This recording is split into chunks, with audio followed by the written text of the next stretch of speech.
Dan's got an announcement.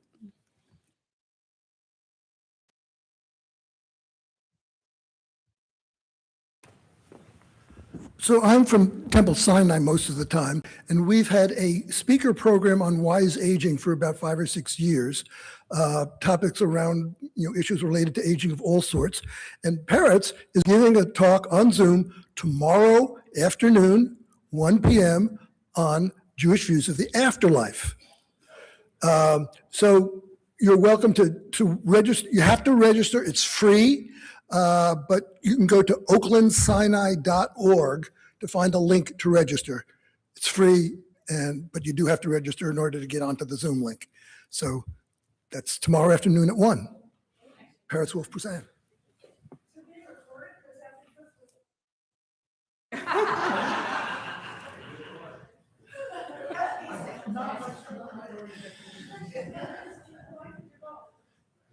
It will be on Zoom.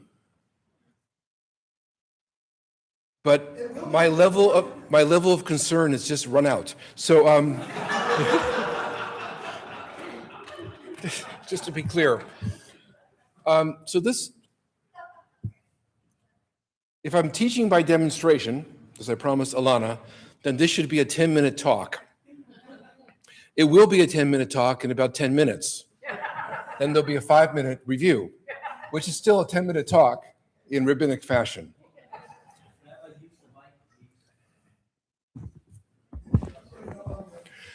If I got any closer to this mic, there'd be a lawsuit. I'm going to be very careful. All right. So this is a very emotional point for me in that we're dedicating this part of the series to memory of Rabbi Stuart Kelman. Before Becky and I moved back to Berkeley, and before we joined Congregation Netivot Shalom, when I was working for Lehr House Judaica and living in San Francisco, I learned that the first course that ever got canceled every semester was a 7-session course by Rabbi Stuart Kelman on the Jewish way of death and dying. No one would sign up for this course. They were convinced that if they took the course, they would die.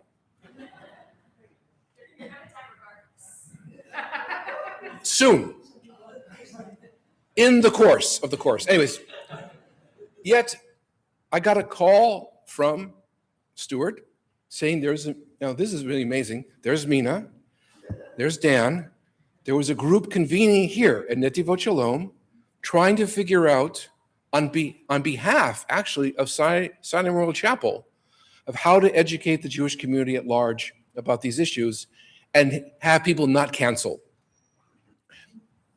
I said, you're the experts. What can I do? He said, you know how to make things work.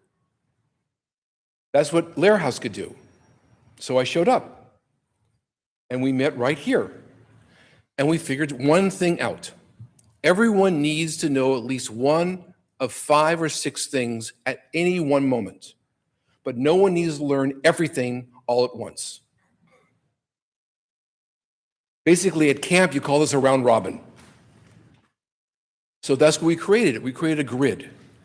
And this grid had, from Sinai Memorial Chapel, there was a whole program on the uncomfortable conversation, how to talk to your family about what you want.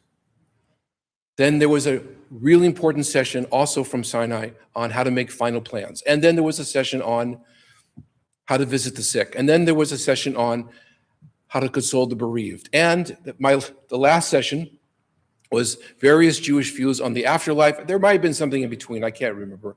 And then we scrambled them all up. So anyone could take any class at any one time, and not a single one of Stuart's sessions were ever canceled. That was successful. When people need to know about what his topic was, they need to know about it right now. And that ran right into COVID.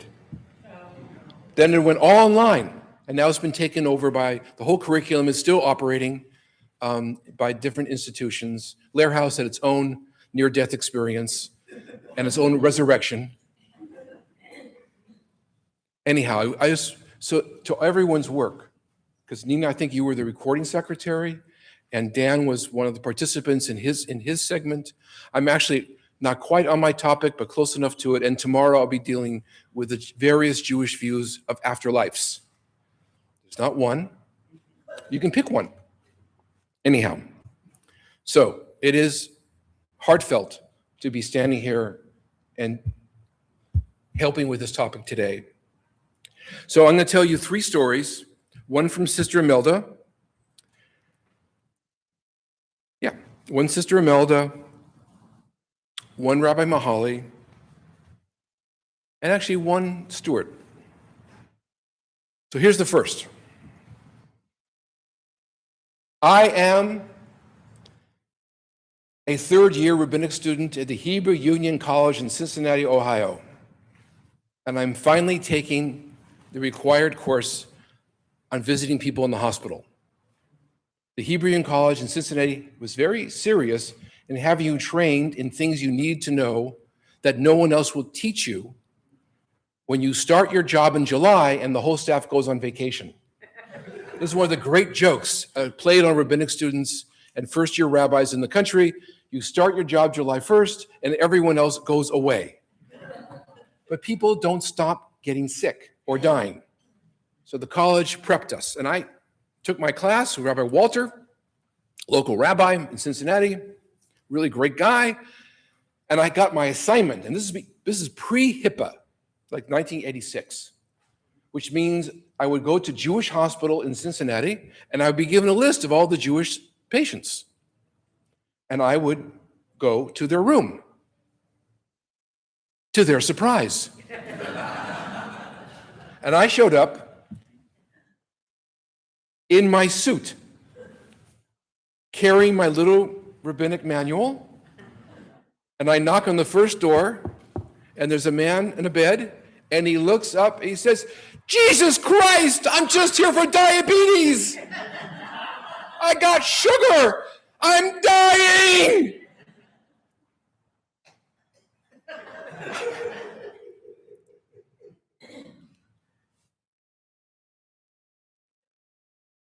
"Hi, I'm from the Hebrew Union College. How are you?" "Get me a nurse." Nurse comes in. "What's going on?" "Who's this? He looks like an undertaker." This was going so well. I report back to Rabbi Gary Walter, who looks at me and said, "You were dressed in a suit, carrying a small black book, and you walked into a room unannounced." Don't do that. That's your first takeaway. What I did not know was how to be spatially aware of my place in the world, what I looked like at that moment to this poor man, and how to enter a room unannounced. So there's 2 domains that rabbis get to go to all the time on demand: hospital rooms and people's homes. Oddly enough, more hospital rooms than people's homes, but members of Jewish communities can also be asked to visit these same places. And we need to know the same things. And one of them is, when you enter a house in which someone is ill, or you enter a hospital room where someone is ill, there are commonalities. One of them is you and what you look like and how you deport yourself and how long you plan to be there. Because you are needed. You are needed to show up. Which now brings us to Sister Imelda. When I took my professional CPE course, it was taught by a nun. Literally a nun named Sister Imelda.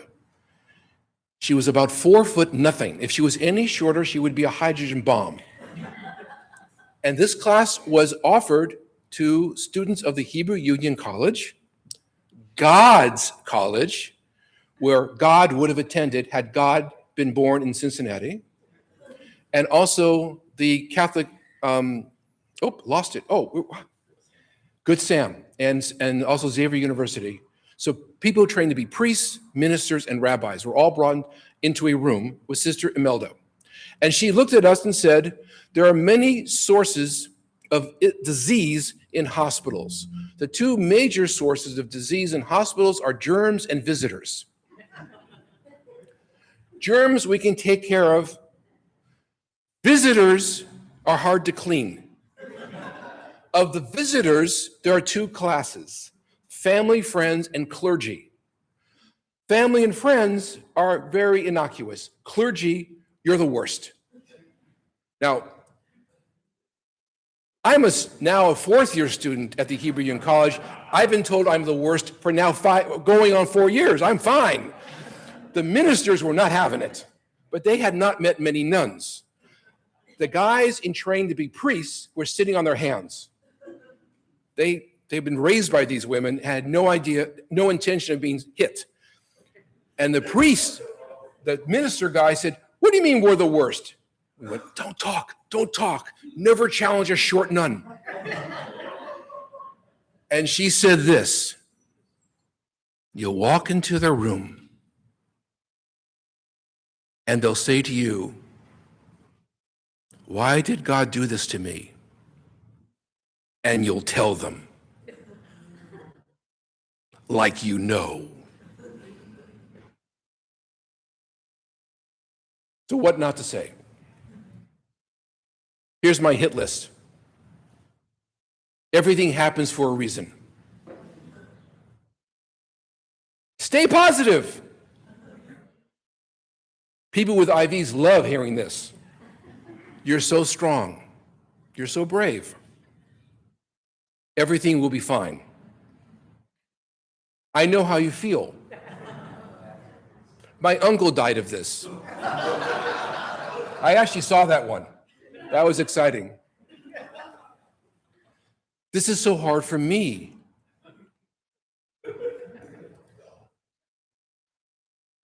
Now, some things you know, but that doesn't leave a lot of room, actually. When you think about it, these are all kind of things we'd like to say.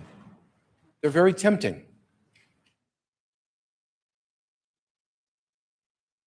Now, as community members, being asked about theodicy or a theological question might not come so quickly. To those of you going to rabbinic school, whoever you may be,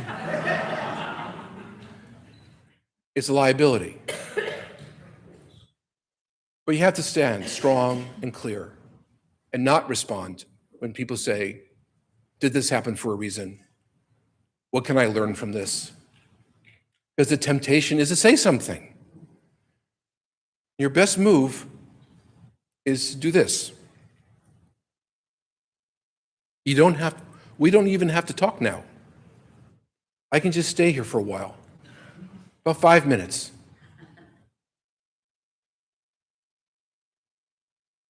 At a drash I gave right from here when I came back from Minnesota, and I will confess that for many presentations from this bima, I was focused on an audience of one, seeing how that would go. I gave a talk where I talked about the mitzvah of showing up. And I got a quick email from Stuart Kelman. He had never thought about that phrase, the mitzvah of showing up. But think of it this way, when you visit someone who is ill, you're showing up. You are not solving anything. You're not even helping in a mechanical way, but you are showing up. So the mitzvah of showing up can even end this way. I've got to be going. I love you. Thank you for letting me spend time with you. If you're in a hospital environment, you know not just knock on a door and walk in. You know that you can check with family, how's it going? There is no shame in going home. You showed up in the building, the family knows you're there. That's showing up. If it's not the right time to visit, find your car keys and go home and come back at a different time. That happens. Other practical things about showing up is when to show yourself out of the room, like when someone has to go to the bathroom. Sometimes I've had to pull visitors out of a room because it's not the easiest moment for someone who's ill to get from their bed to the commode or to the small bathroom. When visitors are there, it's a good time to go out into the hallway and make yourself small. Same at the home. If you're visiting someone, we're very private people, we Americans. We actually have a hard time with visitors in our house. We need to clean up, we need to show up, show off, or be careful. When someone's ill, everything's out. It's very important if you visit someone in their home by bedside is to stay focused. The hardest thing is not to read the labels on the medication. Seriously, let your eyes drift, look around. The hardest thing, it's hard, but it can be done, is stay focused on the person with whom you're visiting, be present, and be gone. Multiple little visits are better than one long saga.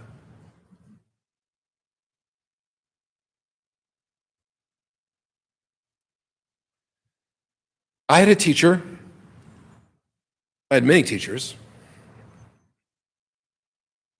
Now, with Stuart's spirit still somewhere in the vicinity, I have to brace him because I'm going to say Rabbi Eugene Mahali, and that he would wince, tighten up a little bit, and then smile. So Rabbi Mahali had a favorite midrash from the Talmud. It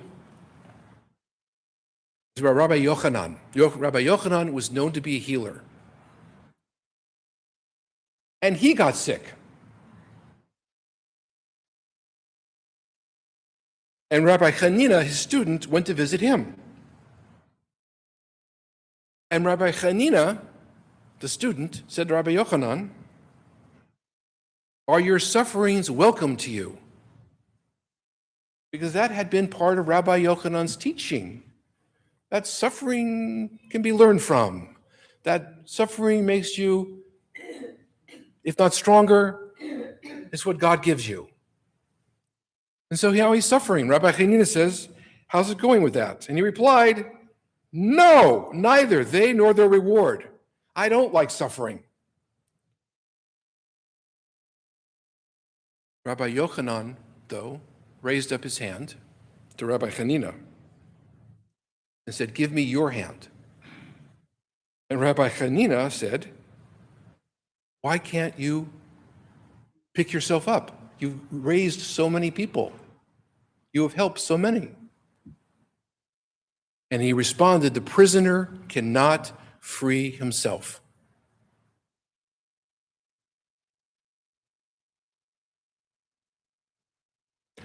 Which is an odd thing for me to say, looking at Eleanor, considering I spent yesterday at San Quentin at a bar mitzvah ceremony. And you're a big part, and I'm a small part of the people trying to help the prisoners raise themselves up, but they can't do it alone. The prisoner cannot free himself was one of Mahali's favorite teachings from the Talmud. When you go and visit someone and you show up and partially shut up,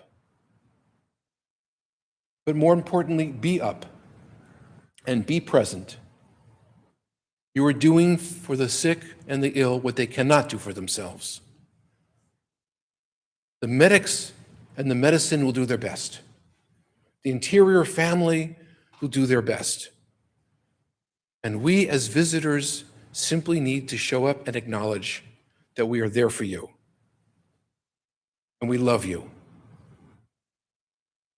And I'll see you again. Thank you. My visit is over.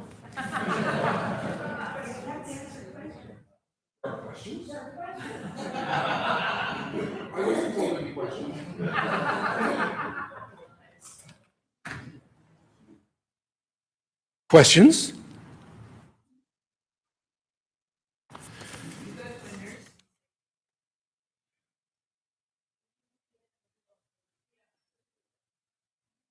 How to enter a hospital room.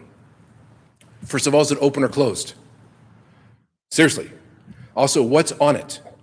If you want to get precise here, and you're doing this a lot, there are sometimes cautions. And I don't have to tell you that you're COVID-free and not sneezing or coughing or hacking, right? That's common knowledge.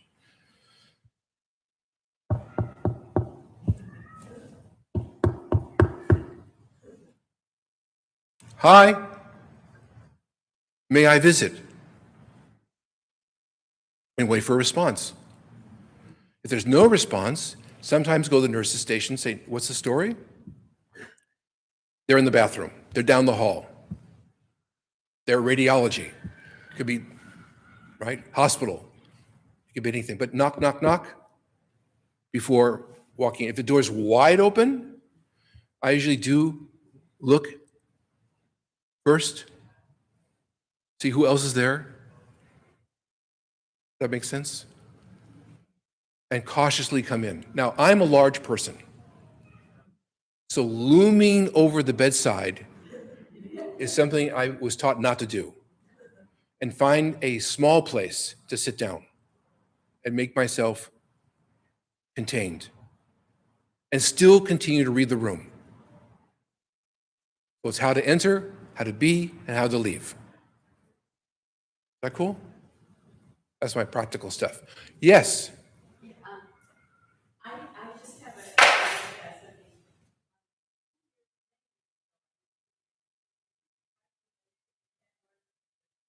part of what we did in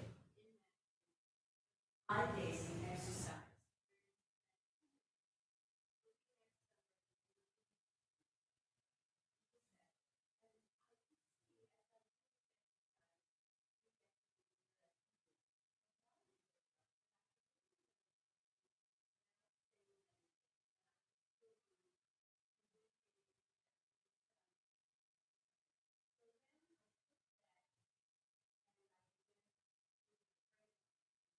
Terribly sick.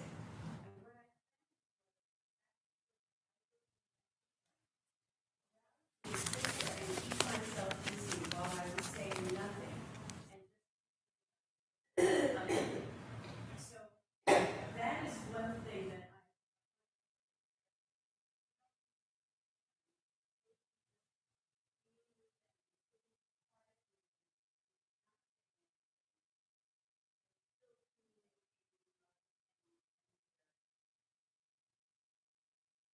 So looking at someone, being in contact.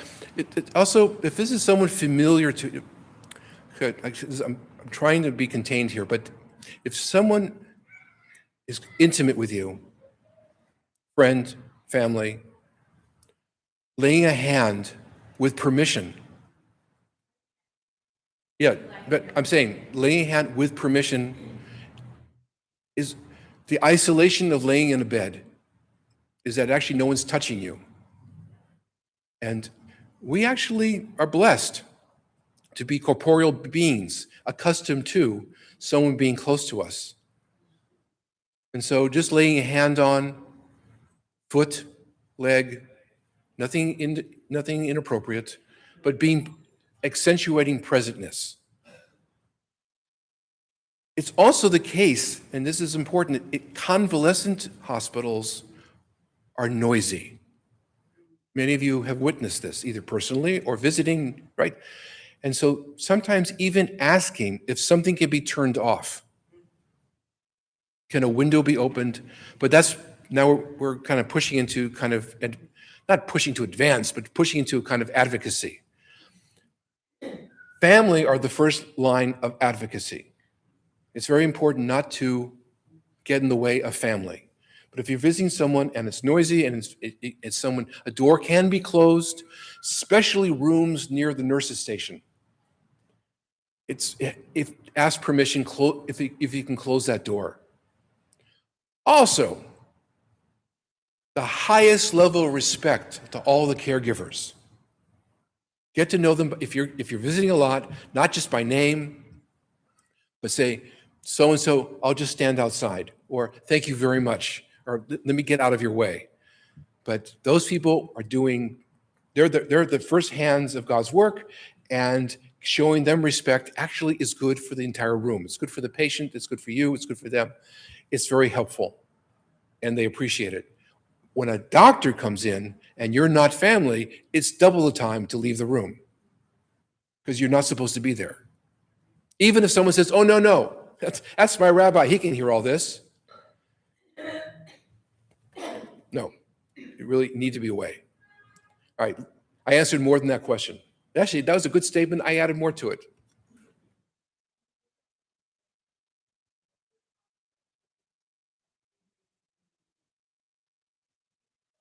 I'm sorry. First, I'm thinking about the question. Second, can I give an example of a hospital visit that went well? Well, stays in my memory. Actually, yeah. I had a heart attack.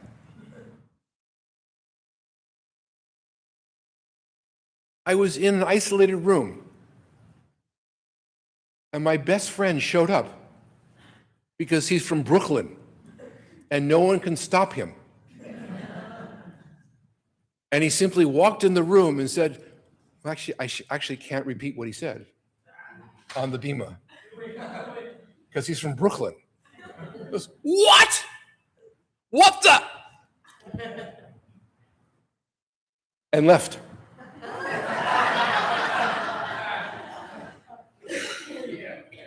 That was the best thing.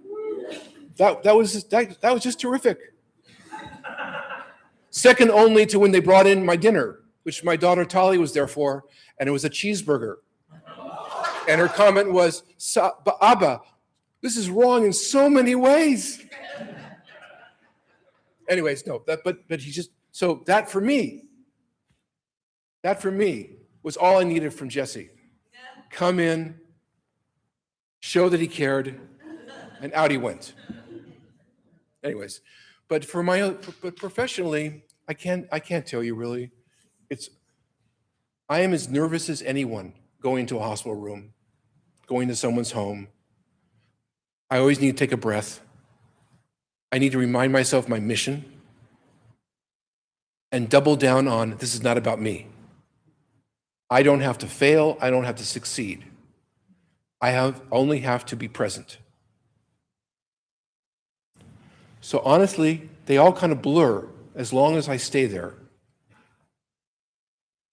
and get over the fact that if I go to visit someone and they're not available, not ready, nothing, I still went to visit them. That makes sense? Leaving a note. I once left a very funny note. I fully expect when I come to visit you in the hospital that you are present for me. Now, I knew this person. I'll come back again. Please be on time.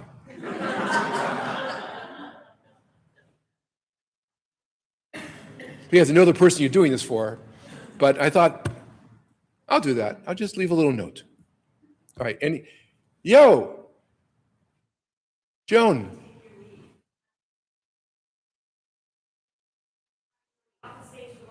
Oh, how to leave? Sorry, the first thing I went to, you have to understand me. When I leave, I always look for everything around me because tripping and falling in the hospital room is so great. So I leave like this. I leave very carefully, looking all around. How to leave? How to leave is, it's time for me to go. Thank you for letting me visit you.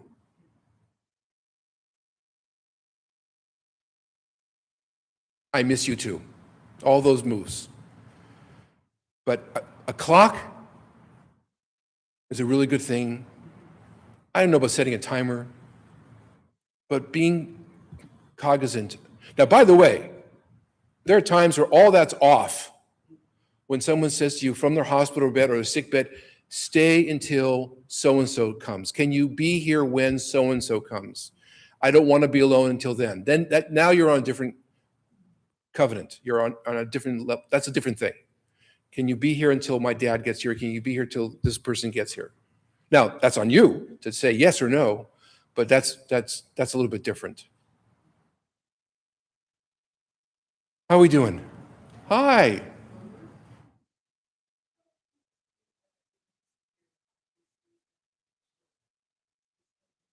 Or you mean for the hospital stays for the patient? Yes. Well, in a number of, but so that much of the visiting is shifted to. Yes. And convalescent, and also rehab, going to rehab. So rehab, rehab, oh, repeat. In modern times, hospital stays are shorter and shorter, right? So visiting someone in the hospital used to be within a 3-day range. Now it feels like 3 minutes. So a lot of these same ideas or concepts apply to a hospital room, a convalescent, rehab, and home.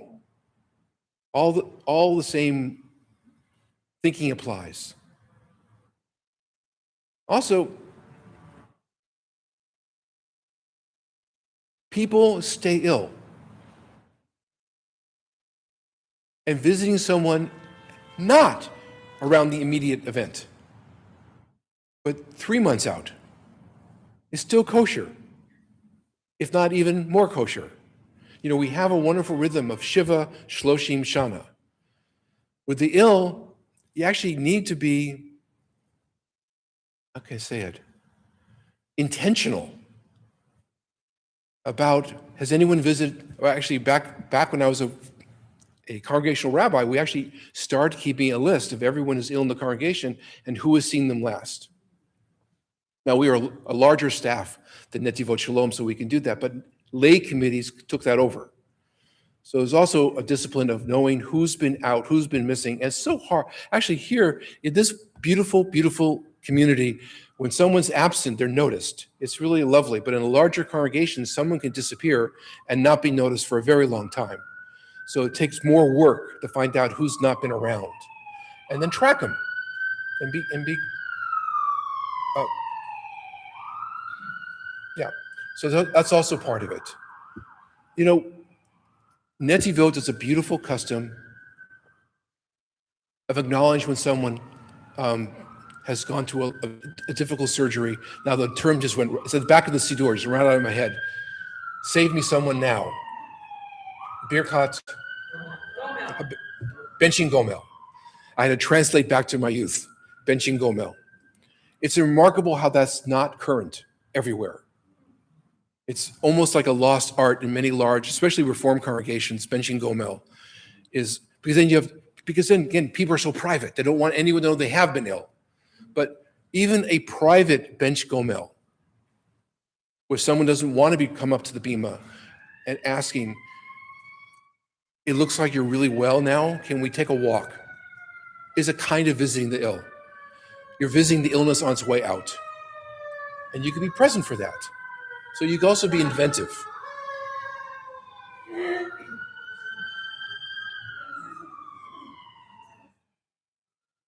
You can be inventive as long as you're attentive.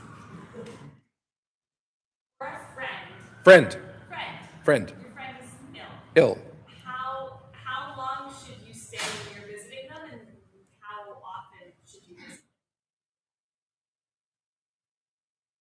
So how often visiting a friend who's ill? Visiting your friend, like how long should I tried to keep, again, it's 5 to 10 minutes, depending on does your friend want to hang and watch TV or the World Cup. No, I'm serious. Not to be isolated. So it's really a read. It's really like hit a reset button. And like, I'm here. Oh, the game's on. Can I sit with you? I was once visiting someone at the they changed the name. Used to be the Jewish home in San Francisco. Now it's something else. But anyways, next door, there was a baseball game on. And I asked the family, do you want me to go next door and have them turn down the baseball game? And they said, no, at Dad's house, the game was always on. And we realized he actually might be listening to the game. So that counts as being with someone. That makes sense? It's self-awareness in service instead of being in service to your own self, which those of us who volunteer for the caring profession is really hard. Hello.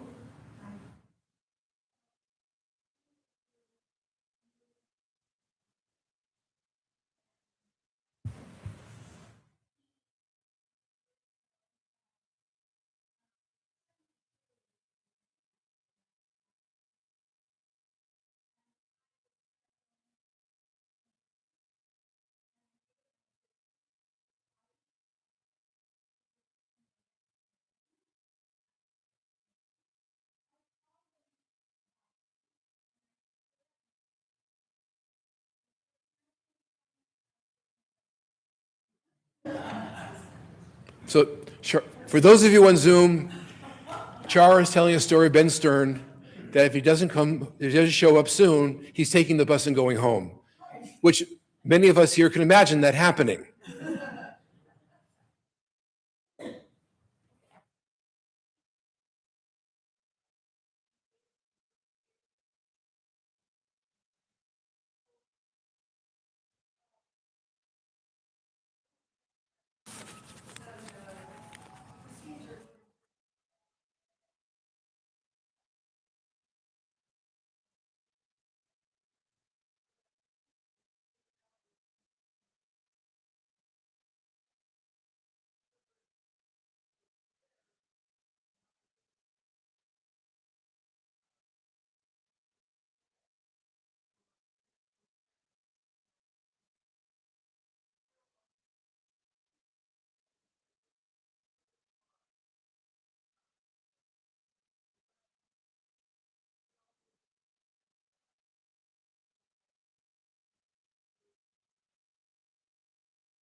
For every one of these remembrances,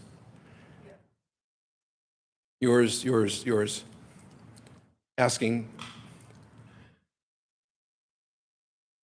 each of them is a small novel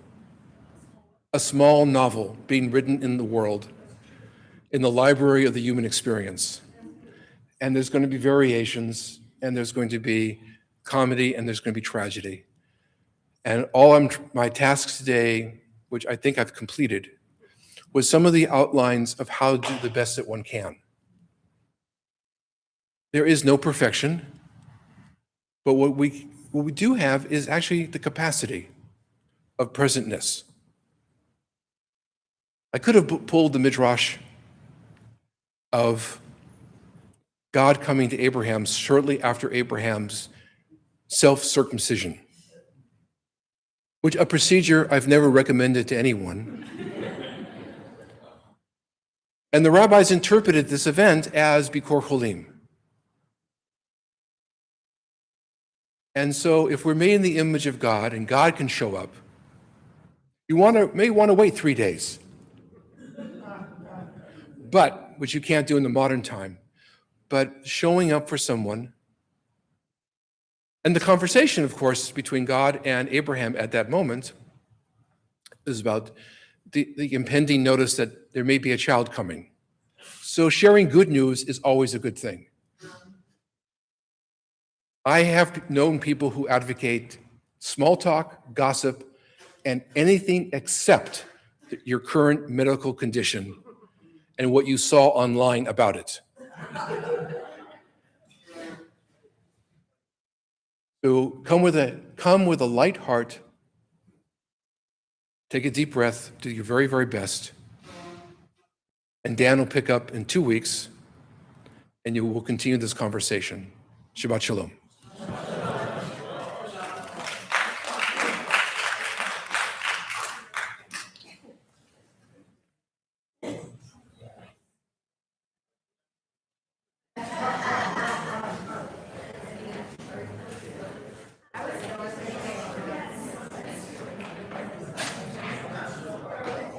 And I'll add in my talk, it will be similar, but